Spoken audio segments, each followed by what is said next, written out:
Welcome to 1189, an online Bible commentary. My name is Tyler Marston. Glad you could join us this morning. Today we're taking a look at Genesis chapter 25. You know what the hardest part of delegation is?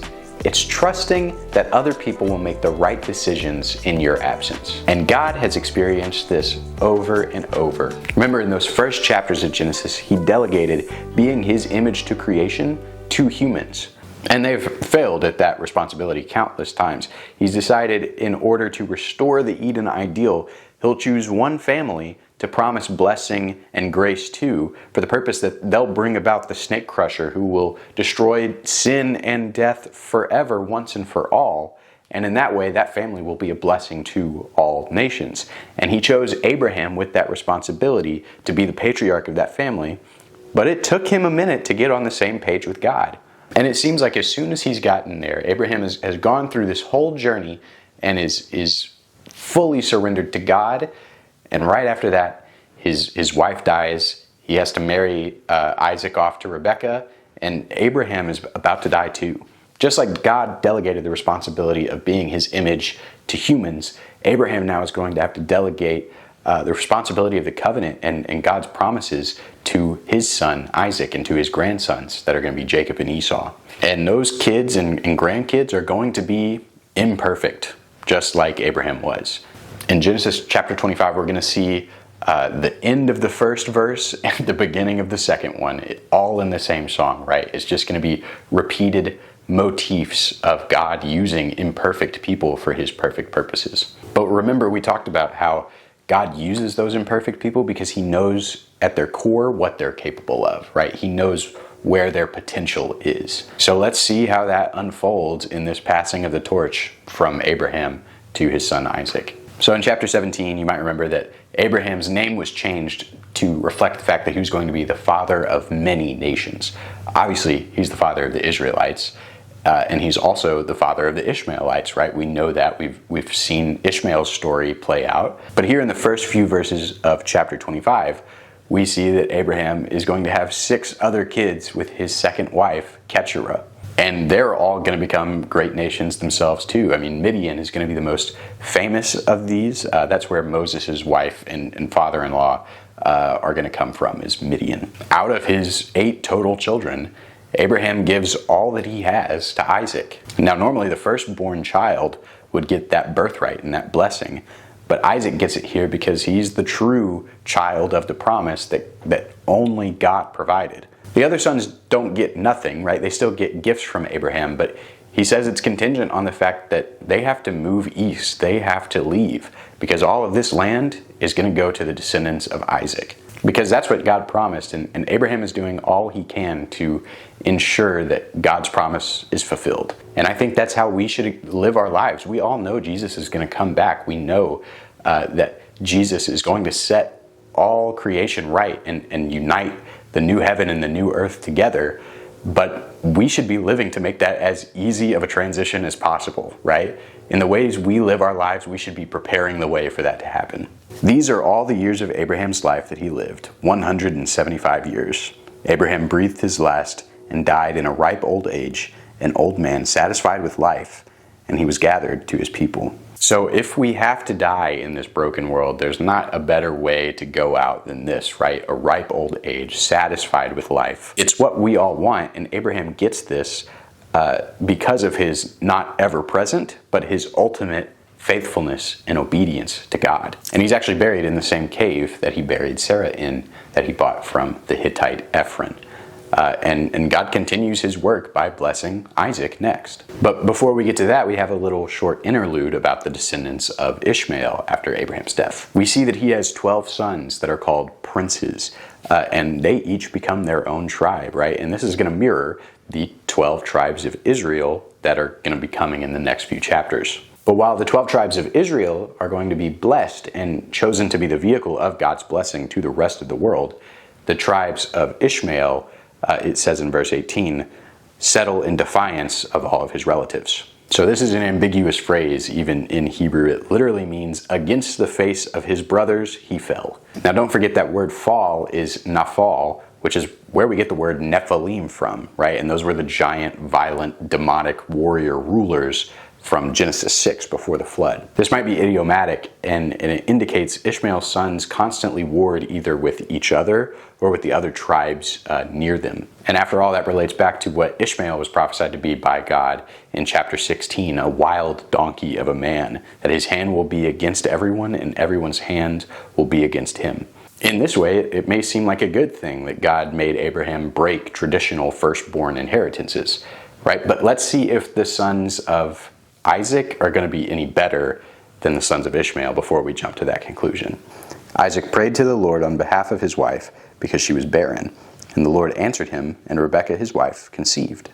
So again, we see that curse of Genesis 3:16 showing up in Isaac's family through Rebekah's barrenness. Just like Sarah was barren, Rebekah is barren too, and it's going to take a miracle from God. It's going to take prayer and faithfulness to God for a child, for life. And again, God shows up with the child of a promise. Not only the child of a promise, but actually the children of a promise. But the children struggled together within her, and she said, "If it is so, why am I then this way?" So she went to inquire of the Lord. So Rebekah has twins, and they're fighting each other in the womb. And Rebekah is like, "God, what is going on?" The Lord said to her, "Two nations are in your womb, and two peoples will be separated from your body. One people shall be stronger than the other, and the older shall serve the younger." So God says, again, those two kids are going to become two great nations. But they're going to struggle with each other, and the older one is going to serve the younger. And it's a lot like what happened to Isaac and Ishmael. But this time the siblings are so divided that they're even fighting before they're even born, right? They're fighting in the womb together. When her days to be delivered were fulfilled, behold, there were twins in her womb. Now the first came forth red, all over like a hairy garment, and they named him Esau. Afterward his brother came forth with his hand holding on to Esau's heel, so his name was called Jacob. And Isaac was 60 years old when she gave birth to them. So the twins come out. One is red and hairy, and they name him Esau. Esau means hairy. And meanwhile, his younger brother is grabbing at Esau's heel as he comes out of the womb. That's how anxious to be the firstborn, to get that firstborn inheritance blessing Jacob is. He's so anxious for it, wants it so badly that he's clawing his way out of Rebekah, trying to be first, right? From birth, he's trying to get ahead of Esau. And he's named Jacob, which means heel grabber, right? But there's a little bit of a trickstery connotation to it, right? Someone who grabs your heel is wanting to trip you up, is wanting to make you stumble, or literally wanting to supplant you. And so there's kind of this negative connotation to Jacob's name. It kind of means deceiver or trickster. And it goes back again to Genesis chapter 3, when God prophesied that the offspring of the woman would crush the head of the snake, but the snake would bite the offspring's heel. So right away, from birth, Jacob is kind of acting like the snake. He's kind of deceiving or supplanting. He wants to be first, right? And the older one, Esau, was prophesied to be serving him. So this doesn't look good. Alarm bells should be going off for us. This seems like God maybe might have made a mistake, might have made an accident. How is that going to play out through the rest of this book? Keep that in mind as we go through it. So the boys grow up. Esau is a real man's man. He's hairy. He's a hunter. He likes to live in the woods. He likes to hunt game. And it says that Isaac loves him because he loves the taste of that savory, gamey food. And so Esau is a daddy's boy. He's a man's man, right? Jacob's a little more peaceable. He's a little more cushy. It says he lives in tents, right? And we're going to see later that he's really the brains of the operation, right? And he is a mama's boy. It says that Rebekah loves Jacob. So really, Esau is like Zach and Jacob is like Cody. That twin archetype of two polar opposite twins comes from this story, Jacob and Esau, right? They're polar opposites in how they live their lives. So there's this one day, Jacob is in the kitchen, he's making his famous stew, and Esau comes in from hunting and he's famished, he's starving, right? He's so hungry. And he literally says in verse 30, Esau said to Jacob, "Please let me have a swallow of that red stuff there, for I am famished." Therefore his name was called Edom. He literally says in Hebrew, "Give me some of that red," right? And Edom means red. So his nickname is Edom, and that's the name of the nation that his descendants will become. That's what their name is going to be, the Edomites. And Jacob says, yeah, I'll give you some stew if you sell me your birthright. Right? Very, very nefarious, very trickstery. Remember, earlier in this chapter, Abraham gave Isaac his birthright, his inheritance, right? Even though it should have gone to the firstborn by cultural standards, Abraham gave it to Isaac. And that included all of his possessions, all of his lands, things like that. It was a huge deal to get the firstborn birthright. And what does Esau do with it in this situation? Esau said, behold, I am about to die, so of what use then is the birthright to me? And he gives it up. But notice that this is what Jacob wants. Compare it back to the story earlier in the chapter. You have Isaac who gets all of the land and the inheritance, and the sons get the gifts as long as they move east, right? You can't take the land that God is going to give Isaac. Jacob is the tent dweller, right? He can't survive in the wilderness on his own. He can't do that like Esau can. But what does it show about Jacob? He's not trusting God for his provision. Because don't forget, God has already promised to give Jacob all of that stuff anyway. And so instead, Jacob thinks he has to take advantage of Esau to get it. And he tricks Esau into making this completely boneheaded move, which Esau still has responsibility for, right? I mean, that's stupid to give up all of your lands that you're going to inherit for a bowl of soup. I mean, come on, guy. So this story shows that Esau is a bonehead and Jacob is a con man. We're left thinking this is the family God is going to use? And that's where the chapter ends. Right? How is God going to use these two guys? Why are they any better than the 12 princes who were warring together that Ishmael had? Right? I mean, these guys were warring together from the womb. Genesis 25 shows us Abraham's death, and he died peacefully.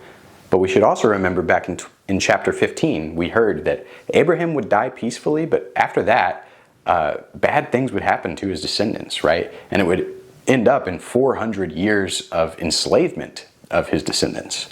Isaac gets the inheritance and his other brothers are sent out.